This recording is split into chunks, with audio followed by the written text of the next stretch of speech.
welcome everyone to everyone that's dialed into this webinar today, and thank you for joining us.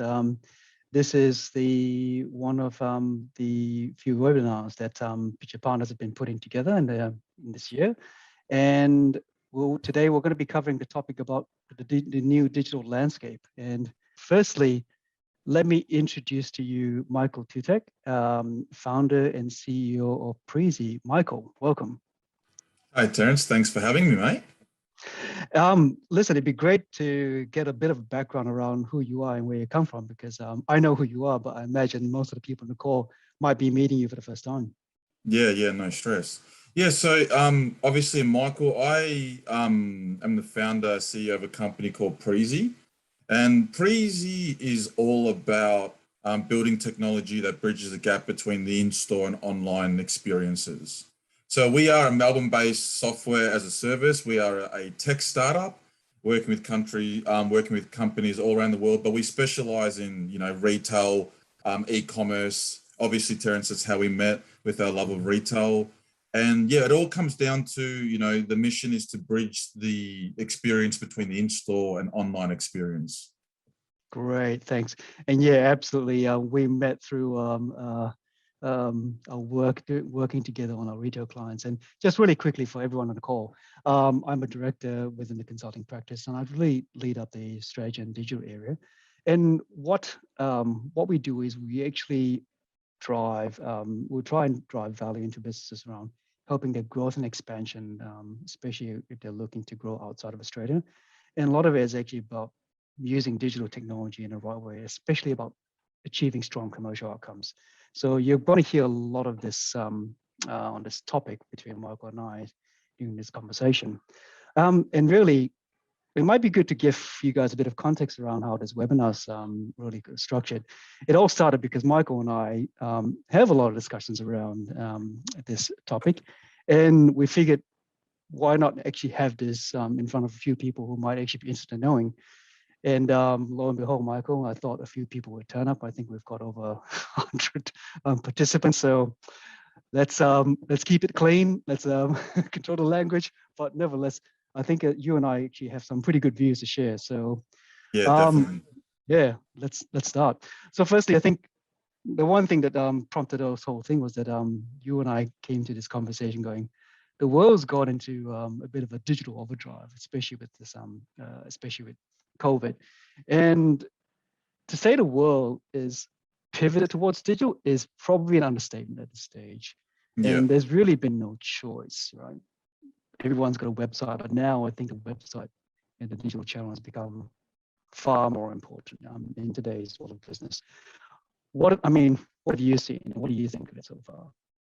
Yeah, I mean, over the last, 12, 18 months, I think the reality is we've seen businesses be forced to move digital. I mean, I'm not going to state the obvious, but the idea is all coming back down to online is not just a channel. Like online is not just, a lot of businesses saw online as like their biggest store. If they're omni-channel, I got 100 stores and online is my biggest store.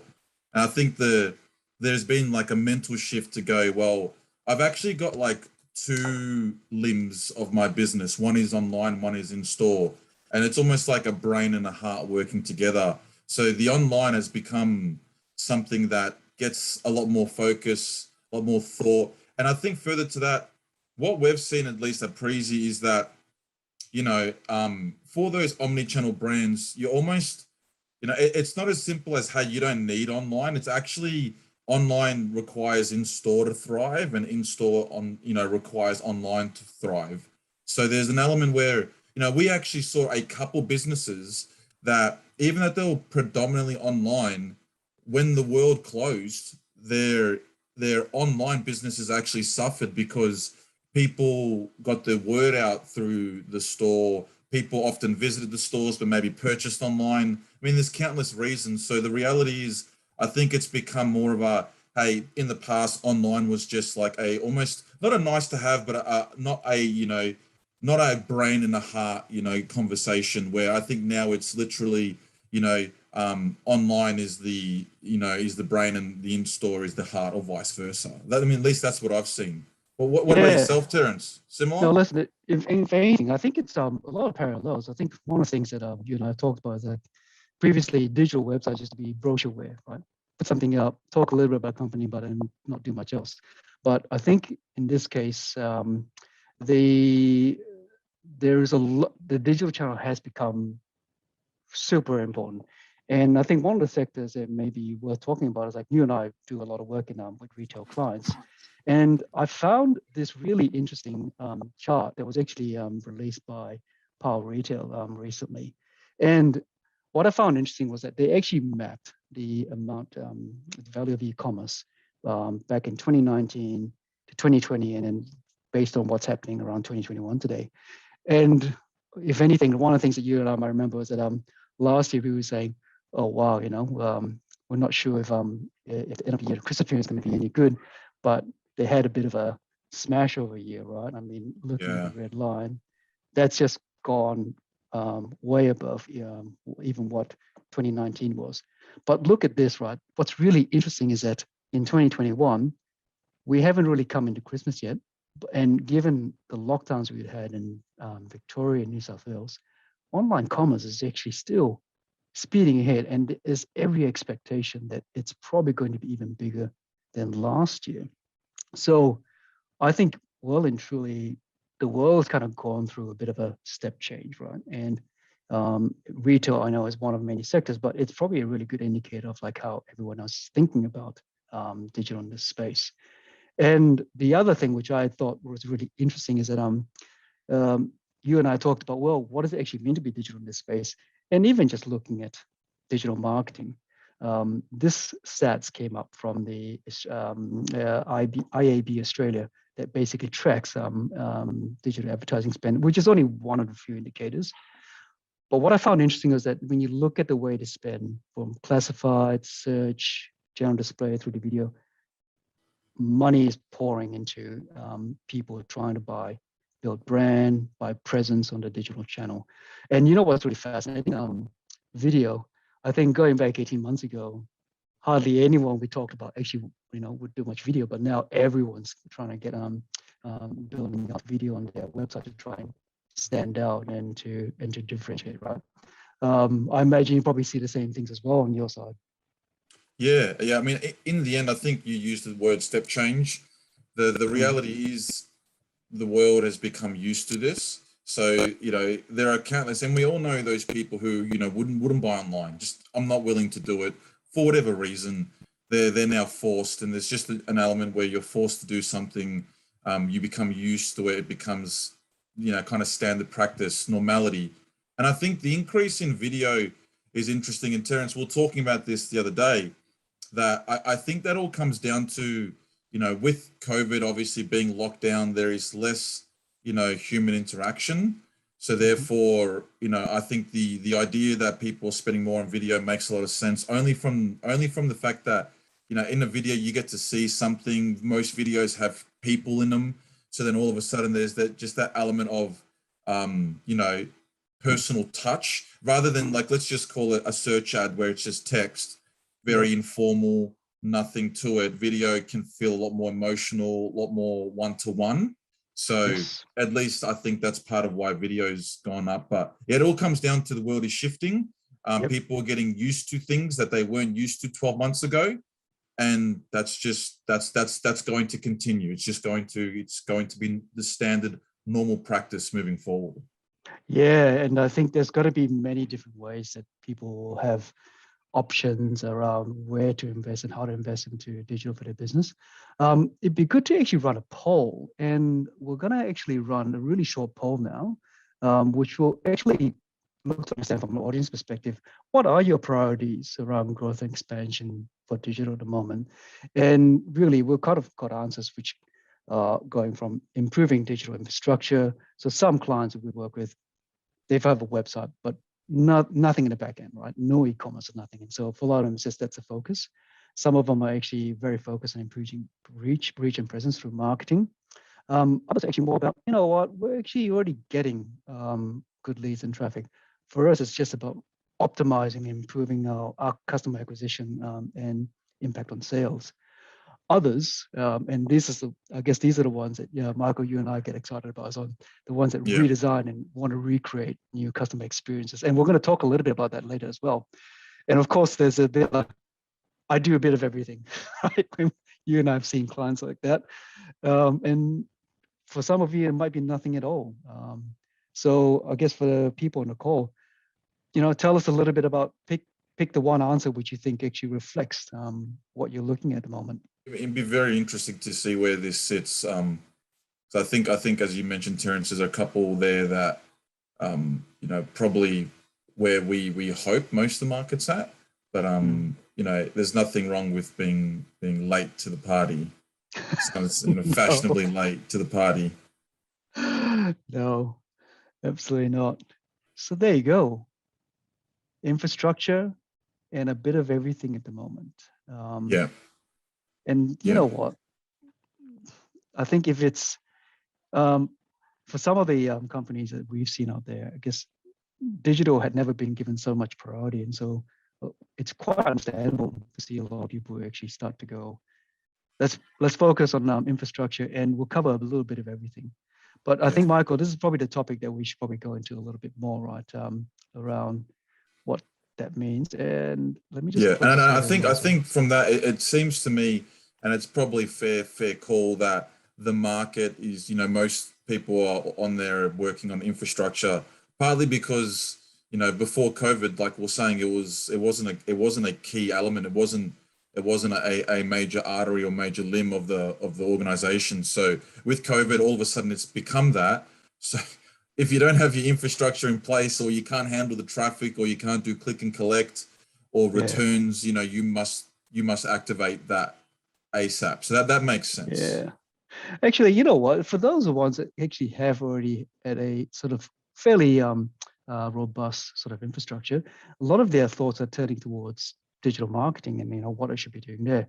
And this is where I think it got interesting, because you and I started talking about the advent of privacy and zero-party data. It might be worth pausing here a little bit just to talk about what this actually means.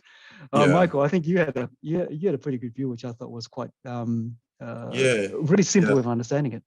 Yeah. So I think the best way to explain this is it's kind of just keep it simple. The idea is not to go technical in this conversation, but everybody here, I'm sure, has seen an article about Google and Apple and how they're changing the game, and the death of third-party cookies and death of cookies in general.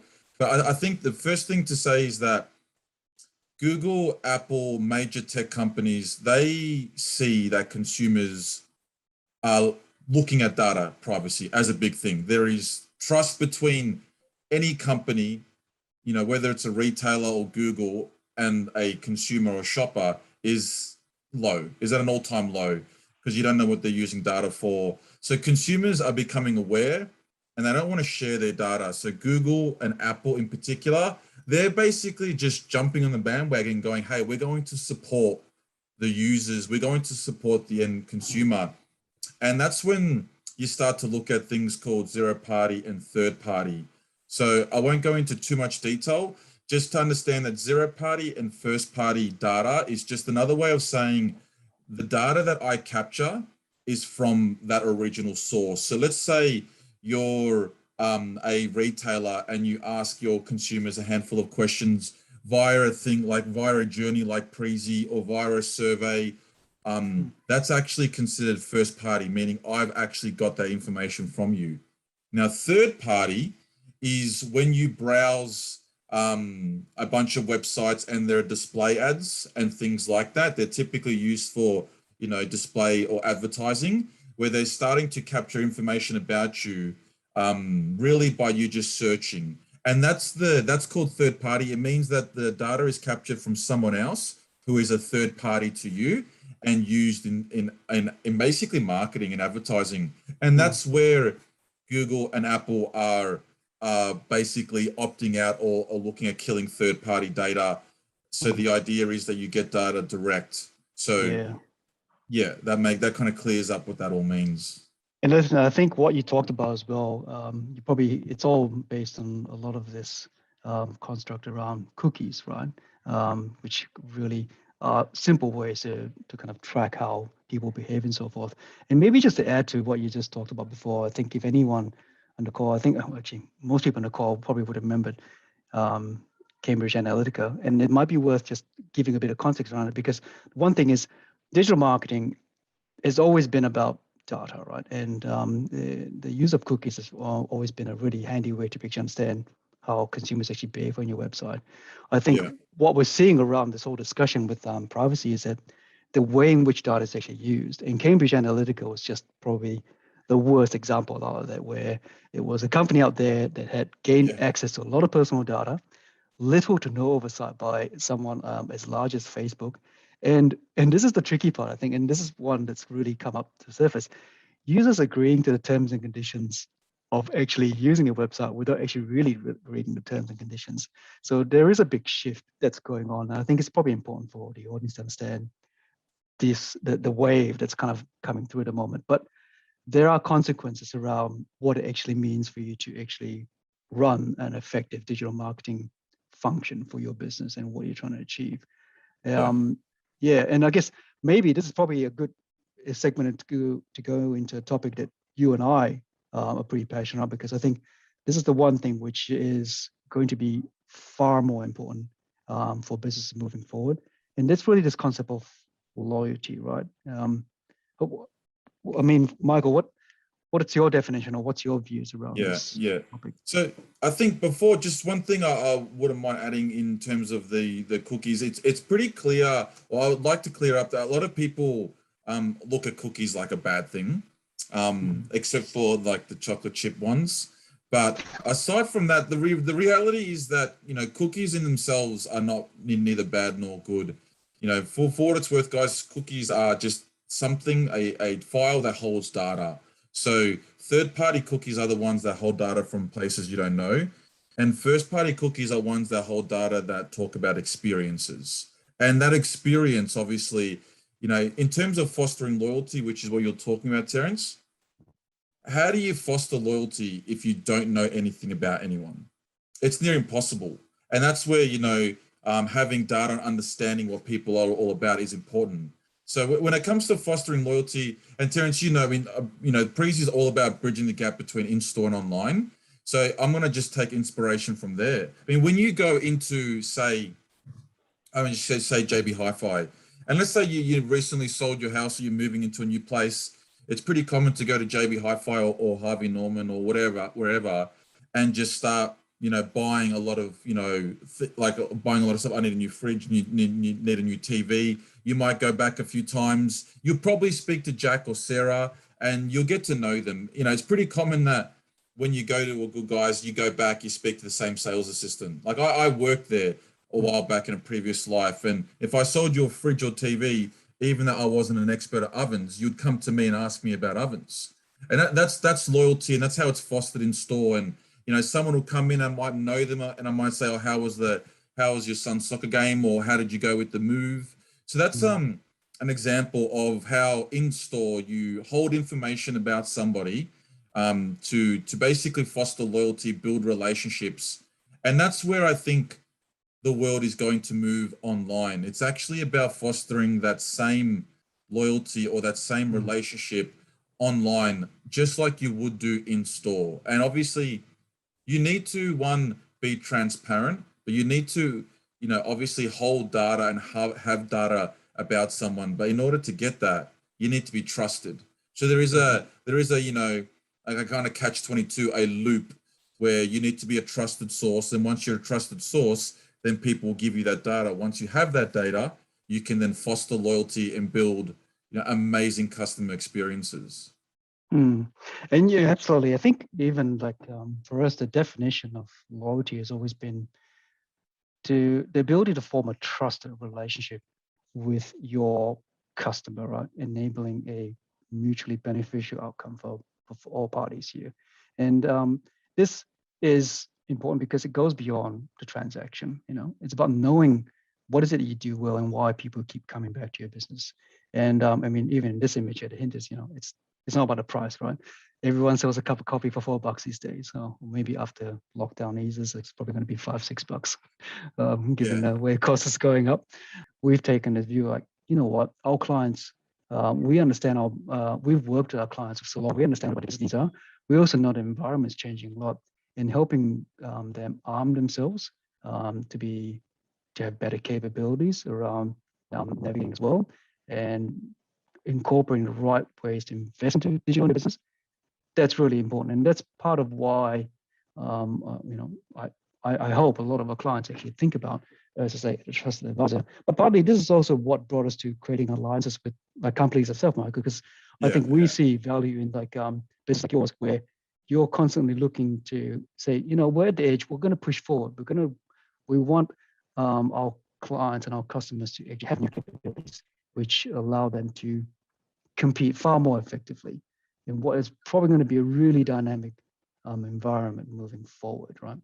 And this really, and actually, we might even take another poll here, because this is quite a large topic. And so we've got a few questions here to kind of just help understand if, given this topic around loyalty and really talking about your customer and your client, because what are the focuses, or what is the focus if there was a priority around this topic? So for us, from what Michael and I've seen, a spectrum along the answers of, not much has changed in terms of what we've done before COVID's hit, or some of them are now working on trying to understand them a bit better, doing more analysis to actually understand, are there natural segments or cohorts within their customer base. Others have actually moved on towards creating better experiences, and focus on improving sales. And I think, Michael, you and I have actually worked on clients who are really pretty much really in that space. And that's one of the reasons why we use the technology as well. Others, substantial changes in the customer experience design, and they're trying to shift towards really dealing with this concept of loyalty and what it actually means for their business. And on the extreme end, it's like a major redesign of every touch point, to really redefine what customer experience actually means across all channels. And I think, Michael, you and I are going to talk about the omni-channel concept as well after this. Getting these results will be great, because we'll be able to change the conversation a little bit towards what people are feeling and thinking. But I think it'll be interesting to see how the world goes moving forward, because the reality is that in the past, the focus was on, just getting a website and getting traffic to it. So I think if you look at the, maturity of digital, probably 10, 15 years ago, it was like, just get a website, just get something up that allows someone to buy. Then I think in the last 6, 7 years, that's pretty kosher, even longer. Now we need to get traffic to it. So that's where you spend a lot of time on your ads. And that's the rise of Google and Facebook. Now I think it'll be interesting, because I think we're moving towards a new dynamic where the future won't be just about advertising or getting people to your site.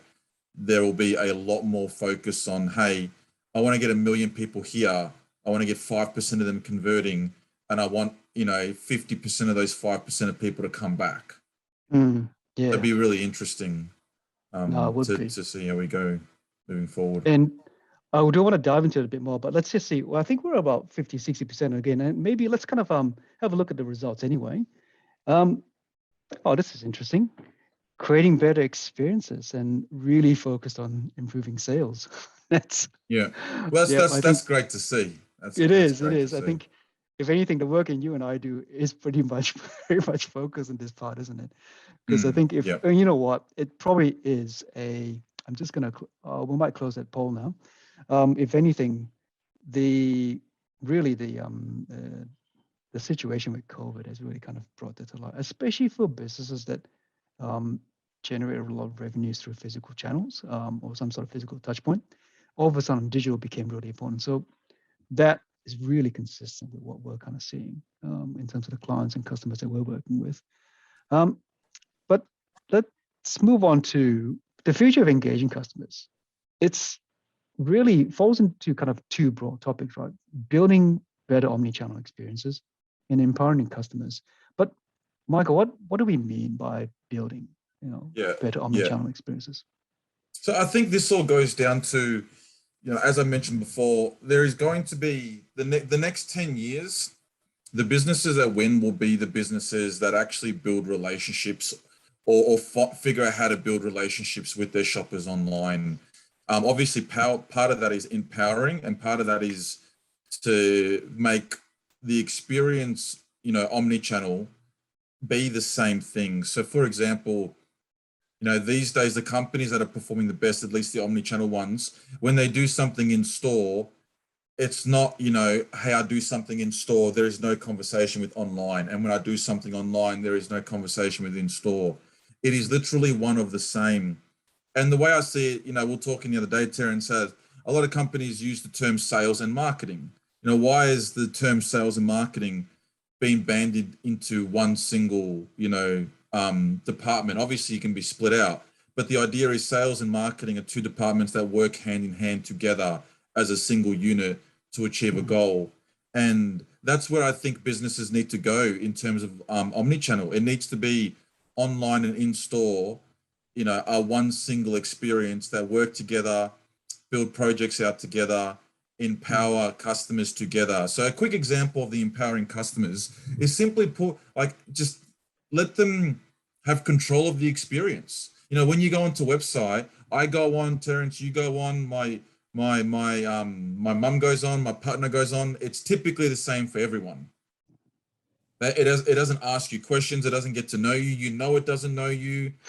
The reality is the thing that knows you best is, when you go on to, another website that isn't retail and there's a creepy, ad there, that ad knows you better than the actual retailer, and that's the ironic part. So empowering customers is just about allowing them to feel control, allowing them to have a say, allowing, when I go on, that the experience is different to when, my partner goes on, because it understands, if I walk into a Good Guys, I will typically be, I'll have a little bit different experience to my partner or my mum or my, or a child.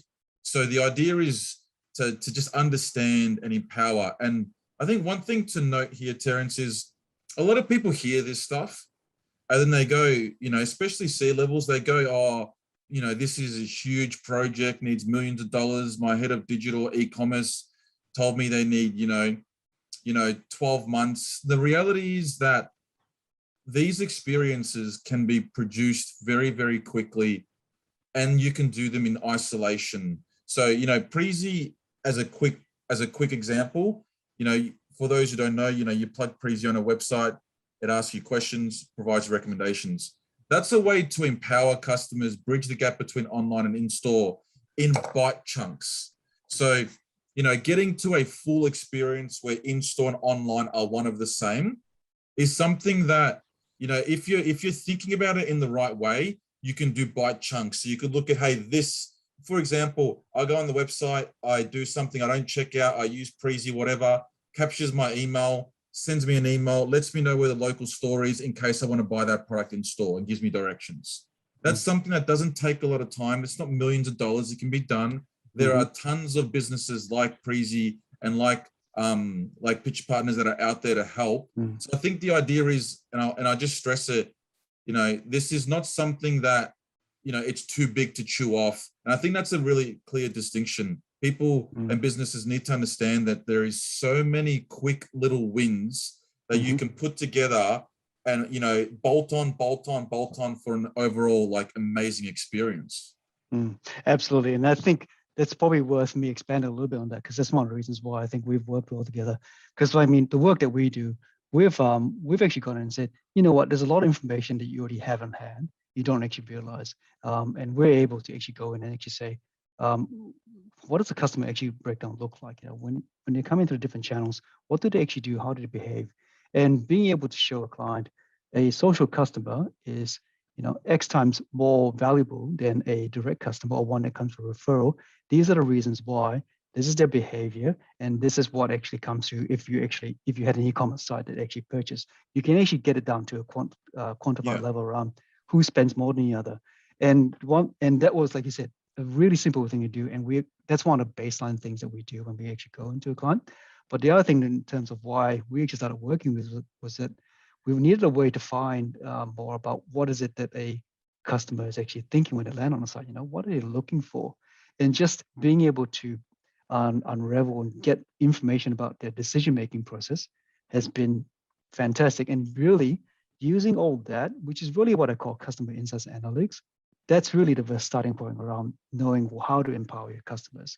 Because if you don't understand your customers in a bit more detail, it's really hard to move on to this topic. Because ultimately, as you and I know, building better omnichannel experiences and empowering customers really leads to designing a customer experience that you want your customers, your clients to have. And part of this is actually, and this is probably where you and I got in some interesting discussions about this, personalized versus individualized experiences. Yeah.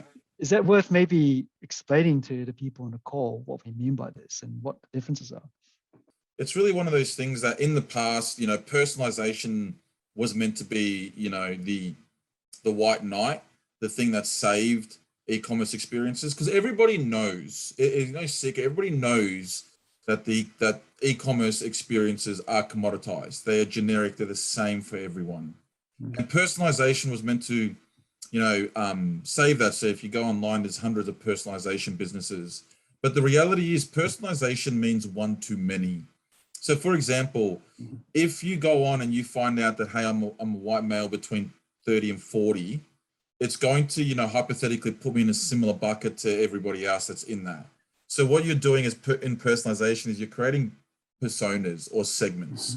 Now, just being, being a human being about this, imagine you walked into a store like JB Hi-Fi, and let's just say they're completely transparent and they actually said, hey, Terence, you're 30 to 45-year-old with this kind of, we assume this income, so you go over there and you get treated that way. Hey, you're a 25-year-old or 18 to 25-year-old female, you get treated this way. So the idea is, you'd look at that and you'd go, how poorly committed is this experience? This experience has no idea. So that's personalization. Individualization is to kind of, almost bin the idea of personas to a certain extent and to just understand people at a one-to-one level and create an experience. So for example, I know that Terence is here because he's looking to buy a shaver or a razor for himself. He shaves every day or once a week. He's traditional. He doesn't like electronics. So let's start to understand this, understand what all those things mean, and then commit an experience to Terence. So just like you would in store, you say you walk in, you go, hey, I'm looking for a new TV. I just want the biggest TV I can get for the cheapest price, and then they know how you think, they know how to commit. Hey, they're showing you the Hisense that's, $2,000 at an 80-inch rather than the Sony that's $20,000 at 80-inch. So the idea is creating a one-to-one experience rather than just building buckets and plugging people into certain buckets. And the reality is it's a completely different way of thinking. It's going from, hey, I do personalization and I put people in buckets and personas because that's how I know, that's what I've been told, that's what the technology out there does. But the reality is you can go deeper, and it's just about committing yourself and the organization to going, hey, I want to think like that and I want to provide that experience. So now I'm going to go out and find all the suppliers or the staff or the partners that can think like that and want to create experiences that are aligned to, a one-to-one rather than a one-to-many. And listen, if anything, right, to be fair to the thinking that's happened in the past, I think it's great a lot of people have actually used, well, and if it's driven by a technology platform data, just understanding concept personas and actually designing like a sort of semi-customized experience for the persona. That's a good start. I guess, what you and I see is like, it needs to go a lot further if you want this to differentiate for your business. I mean, for example, in a previous life, I've seen a lot of work that banks have done around personas. And to be honest with you, all the banks have the same personas. Right? It's whether you go to pick any of the big four banks, you'll fall into one of their many buckets of personas. And chances are the competing bank probably has the same view of you as well. So when you have that kind of view, how are you actually meant to differentiate, right? And I think this is really why it came down to this whole individualized experience. And I guess my nuance on top of your view is that this actually still needs to come back to your business and how well you know what you provide to your customers, that value proposition. What is it that makes them want to interact, engage, and buy from you, right? Whatever it is you're doing, whether it's a product or service. And partly, I think there's a lot of thinking and a lot of technology that's in terms of technology options that it's building out there to help understand it. But part of it is actually having the thinking to determine what is it that we want to actually understand about our customers that allows us to actually head down this path of creating more individualized experiences. How can I make it a bit different? Because everyone's building up, right? We saw at the start of this chat, everyone's putting a lot of money into digital marketing. Everyone knows the concept of personas and customer experience. So if everyone's got the same basic starting point, what do you have to do to actually make it different, and how do you make your brand and your company stand out? And that's actually the beauty, because if every brand created an individual experience or individualized experience with individualized tech, the great part is that because your experience will be individualized, the reality is it won't overlap with others. So the reality is the way in the experience you get on, Good Guys will be different to Harvey Norman or whatever, because yes, they're similar, but they might treat people differently. They have different processes. They target different different markets. So the idea is, you cannot beat a one-to-one experience. And I think the idea is that, I actually spoke to the digital lead of one of the biggest websites in the world. And I was saying to him, with your website, he was telling me the website knows everything. It's AI, it's this, it knows that you're about to make a coffee and that, you've got a webinar at 12 o'clock. And I just said, fair enough, but I don't feel any of that when I go on there. And when you go on there, you don't feel any of it because it's all behind the scenes. And that's something that we actually work a lot with for those who don't know it. In behavioral psychology, there is something that's called positive flow of information. And what it means is that when you're transparent and you're clear and you explain to someone why you're showing them something, why, this might be better for them, there's automatic trust there that is built. So for example, Terence, let's just say I had a product recommendation system that knew all about you, and I just said, hey, this is the right razor for you. You may or may not believe it because you don't know where it came from. Why are you showing me that? But let's say you answered a few questions, or even if I just said, hey, Terence, based on X, Y, and Z, we believe this is the best one for you. You are, from what I've seen studies wise, you are more than twice as likely to buy and click because it's being transparent. So half of this is customers have the data, they just don't know how to use it. And the reality is you don't have to overcomplicate it. You don't need a room full of machine learning servers. You just need to be human and think about it from a psychological point of view.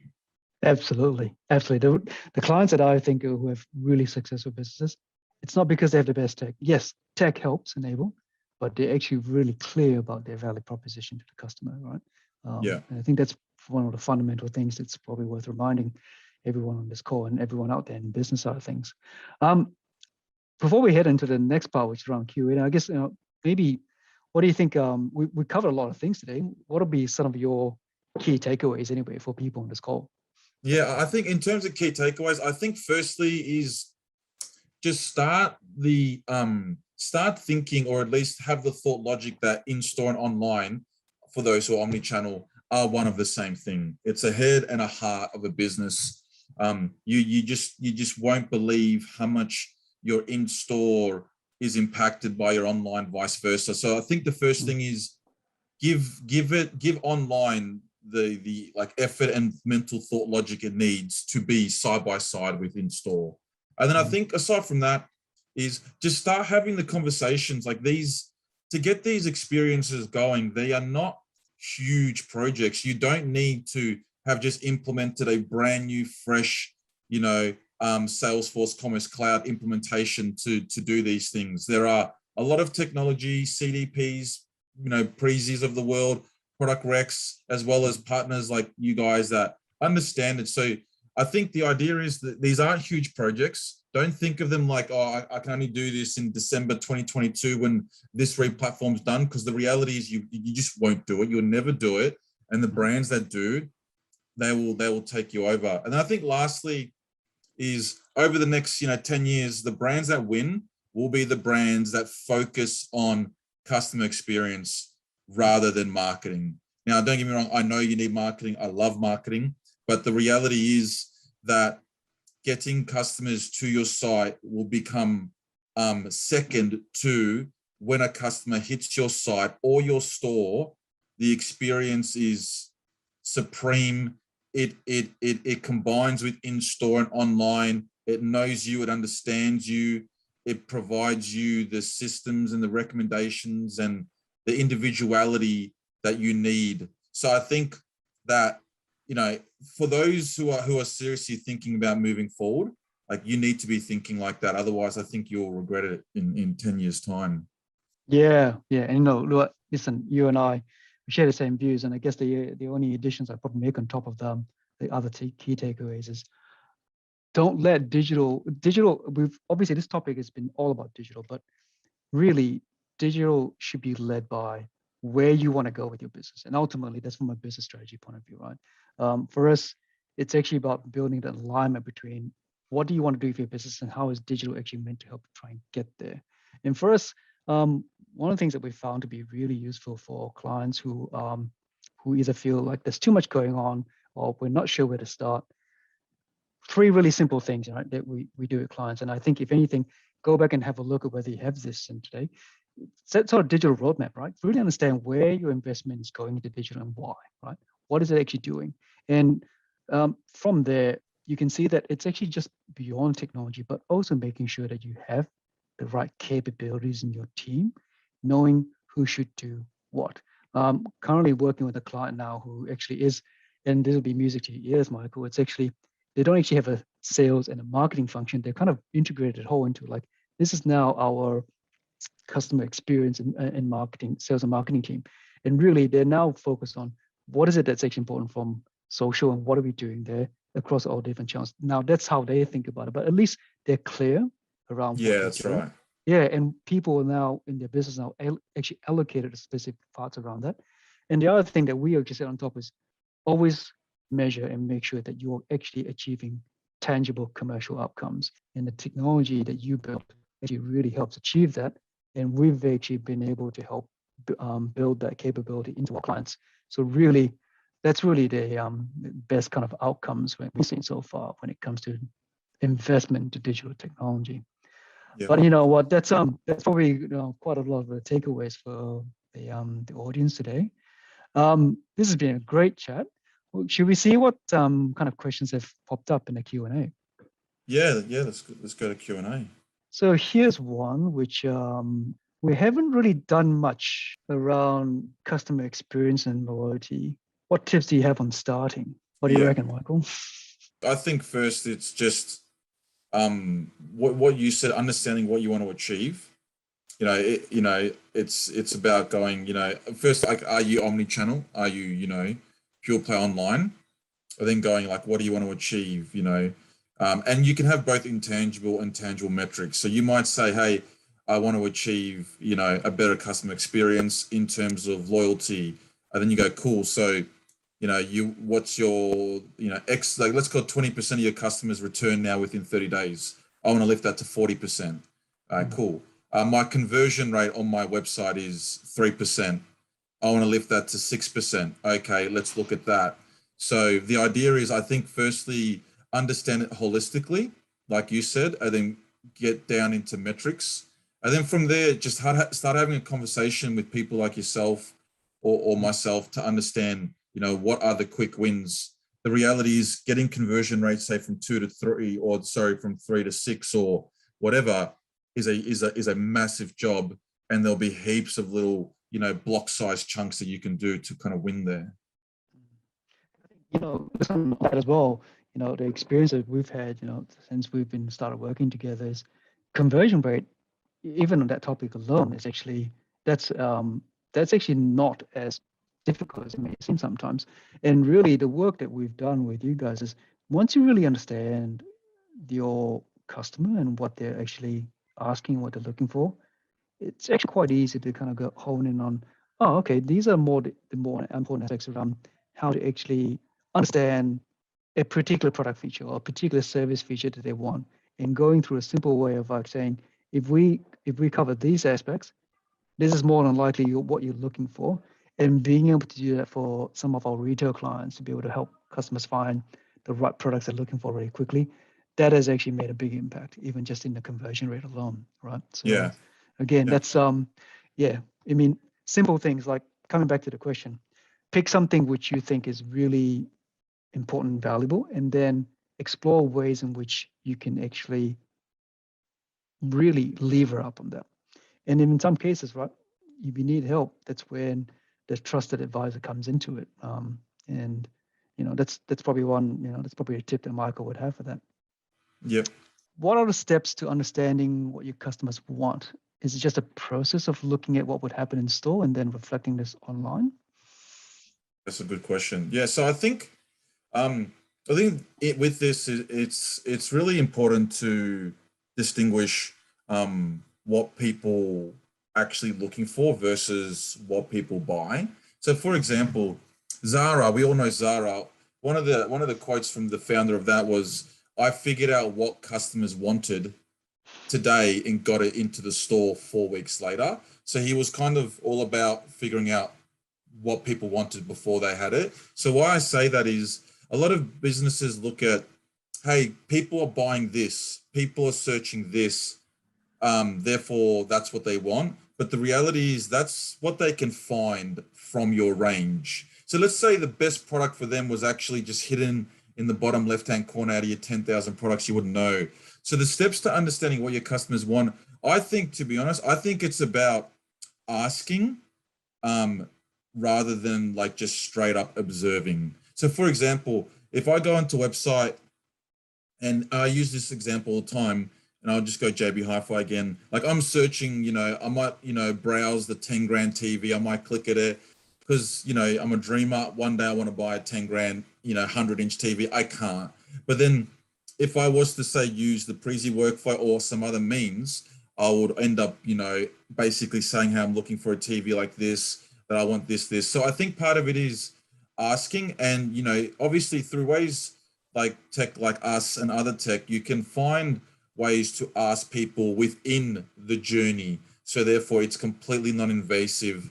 And Mm. yes, you can do it in store. So I think it's a combination of asking people as well as observing. So I'll give one simple Mm. example. I had one customer who they were very big into asking, shoe sizes in a certain way, like, European this or whatever. And we said to them, why don't you ask and figure out what people want? And they found out that, certain people, a big percentage of their audience wanted to refer to shoe sizes in the, UK or Aussie or US. Mm. Therefore, then they're learning that, hey, to give a good experience, we need to show sizes in this, or, more women have, like Oz Hair and Beauty, we work with those guys and they figured out things like, what concerns are most popular and what products they have that don't match their range. So I think part of it is just ask, like find clever ways to ask, Mm. and then just document it in a structured way, and then take that information and change things. It could be Mm. navigation, it could be promotions, it could be product inventory, it could be a bunch of different things. Yeah, and listen, if anything, Katie, just building on Michael's point, I think it really depends on the sector. I can point towards two examples. Everything Michael talked about, we saw that reflected in a retail client, which is interesting enough, going to and observing in store and actually talking to some of the salespeople, that reveals a lot about their understanding of what customers want.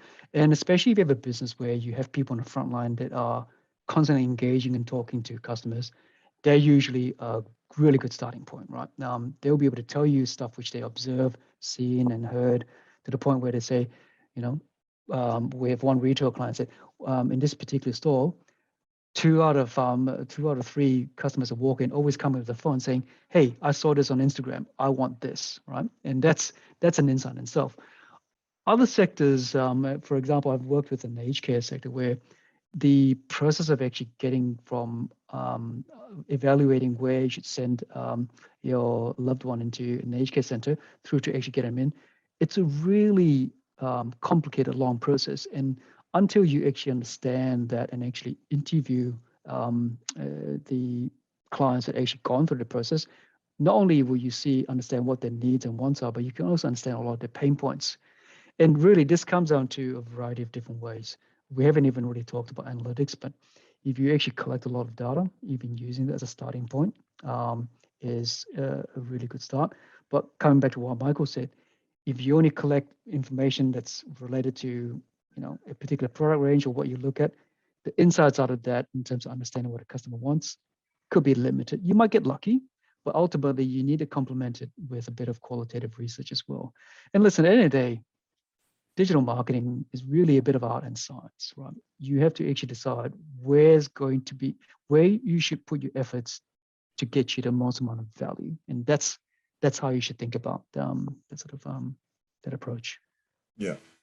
We've probably got one time for one more question. All this sounds a bit full on. How should we start thinking about if we want to start moving our business forward, in this topic of space, right? So that's a big one, Michael. I think it depends. Yeah, What are your thoughts? I think kind of similar to the theme we had before, which is don't overcomplicate it. Don't I mean, I'll give you an example. If you were inexperienced in building a house and someone said that you had to build a house from scratch, you'd struggle very, very hard. It'd just be an impossible task. But if someone just said, hey, there is a house and right now I just want you to, lay some foundations. Oh, cool. I'll talk to the guys that do that. I'll talk, I'll get the concrete laid and get the Rio in or whatever. So it all comes down to just think about like what you want to do. Hey, I want to build a house for a family of 5. I want to build an experience that is individualized, that allows me to do this, that, combines in-store and online. And then go, cool, what is the first chunk? Now, you may or may not know what that is. Part of that is, to be honest, Terence, I would say just reach out to someone like you and go, hey, I want to build this house, or I want to build this experience. These are all the things we want to achieve, and speak to someone like yourself, Terence, and go like, what do I do? Where do I start? Because like there are literally hundreds and thousands of softwares, hundreds of thousands of different ways. Where should I start? And, the reality is, you kind of take it from there. So I think mentally just think about it like, you don't need to do everything at once. It doesn't need to be a 5-year massive $1 million project. Just think holistically what you want to achieve, and then take it to, if you don't know internally, take it to someone like you and go, hey, how do I cut this down to bite-sized chunks? Absolutely. And I think just to maybe even really emphasize one of the key points you made, Marcus, even go to someone who you trust, right? Go to someone who actually cares and knows about your business. And that's a very natural starting point, right? And obviously every business owner will be in different sort of situations, so forth. And if you're finding like you're needing that fresh perspective, absolutely come drop me and Michael a bell, right? I mean, that's essentially our business. We're looking at helping our clients understand what are all the different ways they should be looking at a problem and how they should actually look to understand what is value and where to prioritize it. And partly, we're constantly trying to build an understanding of how to help clients, especially in the digital space, which is one reason why we actually partner with Michael and his company, because we find experts in particular areas and say, "Oh, this is actually amazing." There's a lot in terms of the philosophy and the culture, the way we work, and we bring that through into all our clients. But ultimately, it comes back to finding someone you trust first, and someone who really understands your business, or actually makes the time to really understand your business, so they can really start to help. I mean, the times that when Michael and I start to work together, amount of time we actually spend understanding clients' business first before we actually implement a lot of solutions. That's probably a key part to our success as well. And listen, if you don't have anyone like that, obviously, you've got our contact details of Michael and I. Reach out if when the time is right for you guys. Okay. I think that's pretty much on time. Yeah. Michael, it's been a fantastic discussion. Thank you again for making the time. Thanks Always a for having me, pleasure to talk. Terence. Appreciate it. Oh, no Hopefully, worries. hopefully there's some good value there for the audience. Yes, hopefully. Otherwise, let's make sure we line up the next one again. Okay. No worries. All right. Well, All right. thanks, Terence. Really appreciate it. No worries. All right, everyone. Thank you for making the time. Like I said before, the recording of this will be sent out a few days after this. And if you're interested in like replaying anything or sending it to someone who you think might get some value out of this discussion. Thank you for your time again. And listen, look forward to everyone having a drink somewhere in a few days' time, assuming the lockdown plans stay on track. Otherwise, take care, stay safe. See you, everyone.